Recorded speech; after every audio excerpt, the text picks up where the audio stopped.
17 जनवरी 1904 ईस्वीअ में सैयद मोहम्मद शाह जे घर में जनम वठंदड़ ग़ुलाम मुर्तज़ा शाह सैयद, जेको नंढे खंड जे तारीख़ जे सीने ते GM सैयद जे नाले सां मशहूरु ऐं मारूफ़ थियो, सिंध जे तारीख़ जो हिकु वॾो किरदारु आहे। GM सैयद उन वक़्त जे दादू ज़िले जे सिंधु दरिया जे कप ते हिकु नंढड़े ॻोठु सन में जनमु वरितो। 16 महीननि जी नंढी उमिरि में ई हिकु माइटानी दुश्मनी जे नतीजे में पीउ जे शफ़क़त ऐं प्यार जे छांवरे खां महरूम कयो वेंदड़ हिकु वॾी मिल्कियत ऐं ज़मींदारी जे अकेले वारिस हुअण ऐं मिल्कियत जे तनाज़े में ई पीउ खां महरूम थियल ही ॿार, जंहिं ख़ौफ़ ऐं नाइंसाफ़ियुनि जे साए में बालकपण गुज़ारियो ऐं जिन तलख़ियुनि ऐं नाइंसाफ़ियुनि में संदसि परवरिश थी, वॾो थी उन ॿार उन सभिनी तलख़ियुनि, नाइंसाफ़ियुनि ऐं महरूमनि खे पंहिंजे कमज़ोरी बणाइण बजाए उन्हनि खे पंहिंजे नाक़ाबिल शिकस्त किरदार जे ताक़त में तब्दील कयो। उनजे उन हमागीर ऐं ताक़तवर फ़ैसिला कुन किरदार जो अंदाज़ो तारीख़ जो शागिर्द उन मां लॻाए सघे थो त 1938 ईस्वीअ में all India Muslim league join करण खां अॻु बानीअ पाकिस्तान मोहम्मद अली जिन्ना उन वक़्त जे सिंध मुस्लिम लीग जे सदर अब्दुल्ला हारून सां ख़्वाहिश ज़ाहिर कई हुई त कीअं बि करे GM सैयद खे मुस्लिम लीग में शामिल कयो वञे।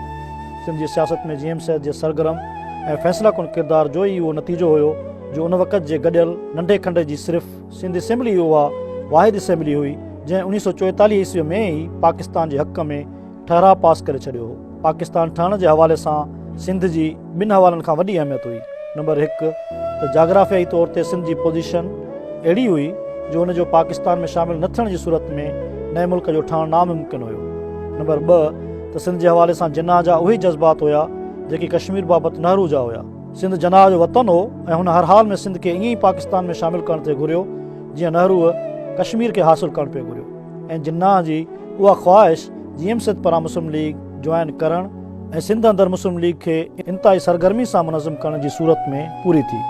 सन जे सैयद जी शुरूआती ज़िंदगीअ जो हिकु मुनफ़रद पहलू इहो बि आहे त हुन सिंध जे कुझु ॿियनि वॾनि किरदारनि जहिड़ो पीर अली मोहम्मद शाह राशिदी ऐं पीर हिसामुद्दीन शाह राशिदीअ वांगुरु कंहिं बि फॉर्मल स्कूल या मदरसे में तइलीम न पिराई। ज़मीनुनि ऐं मिल्कियतुनि जे तनाज़े जे नतीजे में GM सैयद जे पीउ मोहम्मद शाह काज़मी जे क़त्ल थी वञणु ऐं उन मिल्कियत ते विढ़ी वियल डिघी क़ानूनी लड़ाईअ ऐं उन खां बि वधीक त उन मिल्कियत जे अकेले नरीने वारिस हुअण सबबि संदसि ख़ानदान जे बीबियुनि खे हमेशह GM सैयद जे जान जे तहफ़ुज़ जो फ़िक्रु हूंदो हो। उन करे GM सैयद जी सॼी तइलीम संदसि घर ते ई थी। ऐं तारीख़ जो ही बि हिकु इंतिहाई दिलचस्प बाब आहे जो सिंध जे हिननि वॾनि किरदारनि पारां कंहिं बि कॉलेज या यूनिवर्सिटी मां का डिग्री हासिलु न करण बावजूदि उहे सिंधी, अंग्रेज़ी, उर्दूअ सां गॾु अरबी ऐं फ़ारसी ते पिणु कमांड रखंदा हुआ। बाज़ार कंहिं बि स्कूल मां पढ़ण खां सवाइ उन्हनि नंढे खंड जी सियासत में इंतिहाई सरगर्म किरदारु अदा करण सां गॾु पाकिस्तान जे क़याम लाइ फ़ैसिला कुन किरदारु अदा कयो। सिंध अंदरि हिक खां वधीक सियासी पार्टियुनि ऐं तहरीकुनि खे जनमु ॾिनो। मज़हब, सियासत, सक़ाफ़त ऐं कल्चर समेत ॿियनि केतिरनि ई मौज़ूअनि ते अनेक ऐं अमुल किताब लिखिया। समय बल्कि हज़ारनि कारकुननि ऐं परसतारनि जे सियासी फ़िक्र ऐं अमली जदोजहद लाइ मशल राह बणियो। GM सैयद जे ताक़तवर किरदार जी इनफ़राद जो अंदाज़ो उन हक़ीक़त मां लॻाए सघे थो त जॾहिं उहो ऑल इंडिया कांग्रेस में हो त सिंध असेंबली जे मेंबरनि जी अक्सरियत पाकिस्तान ठाहिण जे हक़ में न हुई। जॾहिं हुन मुस्लिम लीग में शमूलियत अख़्तियार कई त सिंध असेंबली पाकिस्तान जे हक़ में ठहराव पास करण में कामयाबु थी। ऐं 1946 ईस्वीअ में जॾहिं मुस्लिम लीग जी क़यादत सां इख़्तिलाफ़ करे उन खां अलॻि थियो ऐं पाकिस्तान वजूद में आयो त नंढे खंड अंदरि अकेली असेंबली खां अॻुवाट ई पाकिस्तान जे हक़ में ठहराव पास करण वारो GM सैयद पंहिंजे ई ख़्वाब ऐं कोशिशुनि जे नतीजे में जुड़ियल वतन पाकिस्तान जे तारीख़ जो पहिरियों सियासी क़ैदी बणियो। GM सैयद पंहिंजे सियासत जी शुरूआति 14 सालनि जी नंढी उमिरि खां कई।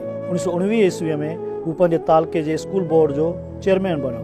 उनखां पोइ 1929 ईस्वीअ में कराची ज़िले जे लोकल बोर्ड जो सदर चूंडियो वियो।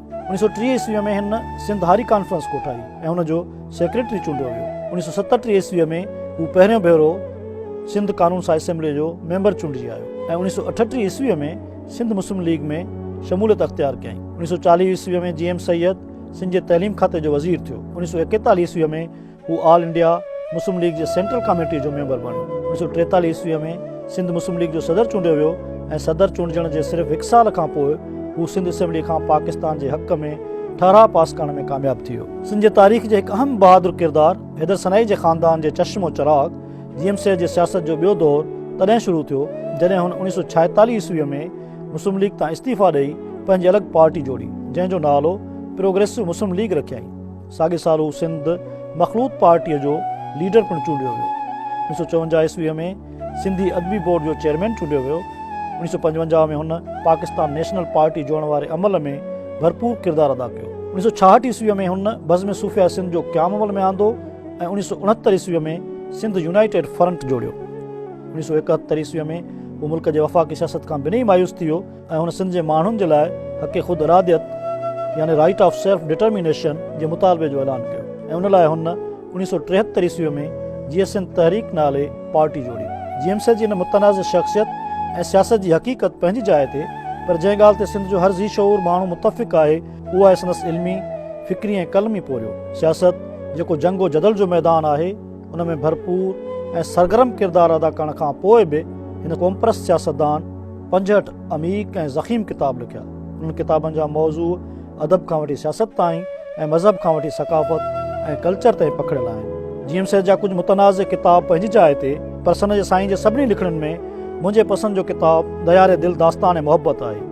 उहो दास्तान दरअसल GMC जे पंहिंजे मौसूम मुहबतुनि जो दास्तान आहे ऐं जिन बि माण्हुनि GMC खे वेझड़ाई खां ऐं गहराई सां ॾिठो हो उहे मूंसां मुतफ़िक़ थींदा त GMC सियासतदान खां वधीक हिकु जमालियत पसंदि सूफ़ी ऐं आशिक़ हुयो। हू जॾहिं इश्क जे रमज़ुनि, विसाल, फ़िराक ऐं कैफ़ जे कैफ़ियतुनि जो इज़हार, भिटाई ऐं सचल जी शाइरी खां वठी हाफ़िज़ रूमी जे रुबाइनि खे बाआवाज़ तहतुल लफ़्ज़ में बयानु कंदो हो त सियासत जे जबर में लिकी वियल संदसि इश्क जो लाओ संदसि वजूद जे हर हिसे मां बखणु लॻंदो हो ऐं 90 सालनि जी उमिरि में पिणु संदसि पेशानी, नक ऐं कननि जूं पापड़ियूं लोहार जे धवण वांगुरु दुखणु लॻंदियूं। गज़ब जे जमालियात पसंदि ऐं आशिक़ मिज़ाज हुअण जे बावजूदि GMC हक़ीक़ी सूफ़ी हुअण करे इश्क जी पाकीज़गीअ जो हमेशह पाबंद रहियो। संदसि शराफ़त नफ़्स ऐं पाकीज़ा किरदार जी शाहिदी संदसि हर दोस्त ऐं दुश्मन ॾिए थो। संदसि दौर जे सियासतदाननि जी अक्सरियत सिंध अंदरि जॾहिं रासपोटीन जे ख़िताब सां अॼु नवाज़ी वञे थी, उते GMC जे हिन दावा ते संदसि सख़्त खां सख़्तु सियासी मुख़ालिफ़नि बि कॾहिं आंगुर न खईं आहे। राग, शाइरी ऐं मौसीक़ी सां गहरो शुगफ़्त रखंदड़ ऐं 30 सालनि खां वधीक अरसे ताईं अदम तशद्दुद जी सियासत ऐं फ़लसफ़े में यकीन रखंदड़ हिन सूफ़ी मंश, जमालियात पसंदि ऐं सिंध जे आशिक़ सियासतदान खे जेलनि में क़ैद करणु नज़रबंदी वारी हालत में हुन 25 अप्रैल 1995 ईस्वीअ ते जिन्ना हॉस्पिटल कराचीअ में दम धणी हवाले कयो। 30 सालनि जे ड्रिगन जेल यात्राउनि ऐं नज़रबंदियुनि ऐं उन नज़रबंदीअ दौरान ई फ़ौत थी वञण सबबि एमनेस्टी इंटरनेशनल पारां खेसि ज़मीर जे कैदीअ जे एज़ाज़ सां नवाज़ियो वियो। अॼु 17 जनवरी 2009 ईस्वीअ ते सिंध जे हिकु नंढे ॻोठ सां तालुक़ु रखंदड़ सियासतदान, सूफ़ी ऐं आशिक़ GMC जी 109वीं सालगिरह आहे। तारीख़ जे हिन मुनफ़रद किरदार सां सिंध मुहबत करे थी, इतफ़ाक़ करे थी ऐं हुनजे घणनि ॻाल्हियुनि सां इख़्तिलाफ़ पिणु करे थी, पर हुनजे बावजूदि पंहिंजे कुख मां जनमु ॾींदड़ उन पुट खे सिंध हुनजे 109वीं सालगिरह जे मौक़े ते दिलि जे गहराइनि सां यादि करे थी।